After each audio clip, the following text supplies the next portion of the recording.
You're welcome back to the City Newsroom. Let's turn to the energy sector. Now, the Minister for Energy, John Peter Amewu, says he is satisfied with Karpowership's processes to meet their 17-day schedule to restart power generation from their new location at the Sekondi Naval Base. Now, the minister said this after touring the facility and other ancillary installations, including an 11-kilometer gas pipeline to transmit gas to the ship. Now, City News' Akwasi Annim has more. Within just 5 days that the Karpowership has been anchored here at the Sekondi Naval Base, it is already connected to the national grid and expected to start generating power within the next few days. But it will actually be doing that on oil instead of the gas, since the contract for first gas signed with the Amandi contractors is actually September. To see for himself the pace of work in getting first gas for the Karpowership, the Minister of Energy, John Peter Amewu, together with officials of Ghana Gas, ENI and Amandi, inspected ongoing works on the about 11-kilometer gas pipeline to transmit gas from the Akwasi thermal enclave to the naval base where the Karpowership sits, as well as the onshore terminal station, which would process the gas and check the pressure of the gas before it hits the ship.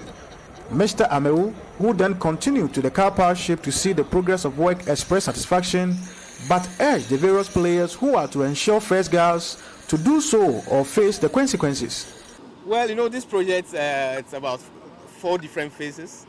The pipeline, construction of the pipeline, the construction of the transmission line that you saw, the construction of the TRS stations that we met, and then the OTS. And then the car power. So there are about 5 good components that are in this project. It's quite a complex project, but what is interesting today, and everybody can see, is the fact that finally we have relocated the car power from Tema to Takoradi. A lot of works have been done, you know, on this site. Well, I want to say a very big thanks to the car power team and all the contractors. Amandi, who has played some role, you know, in making sure that the relocation is done. There have been some few problems, as you might rightly heard me. It's because of little delays in terms of having the first gas.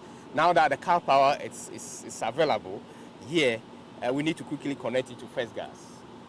Whilst it is here, it will still feed on heavy fuel for some short period. But the quicker we move to first gas, the better it is for us. The pipelines for the gas has been completed, the transmission lines are in place, but at the OTS, there are certain things that need to be done, where the gas will have to be retreated in terms of heating and bringing the pressure down. You know, from the TRS, the pressure is quite high, we need to bring it down at the OTS. So these are little things that will need to be done. So all this will be investigated to know exactly where the cost is coming from. You realize that it just have to do with an access. You know, Ghana Gas is of the view that certain things need to be done before I can take a full possession. We think that this is not a final completion, this is a practical completion which gives allowance for deferrability period. So during those deferrability periods, any defer that occur within that period can be corrected. So they can go ahead and then take handing over at that period, whilst other issues are dealt with. And so these are things that we have. But I have just been told that ENI have agreed for provisional, handing over. So that has been solved now. The general manager of Amandi, David Benayum, who is supervising the construction of the onshore terminal station and the gas pipeline, said they are committed to schedule. We are putting effort, even though we had a lot of delays from third party, not from our side. We expected to finish it, not to finish the project, to give first gas at the more close to the end of September. Meanwhile, the Karpowership Managing Director says it will resume power generation to the national grid by August ending, even before the first gas in September. Within the earliest possible time, as we said, approximately by the end of this month, we are looking at starting generation with HFO. Thank you very much. For City News, I'm Akwasi Annim, Sekondi.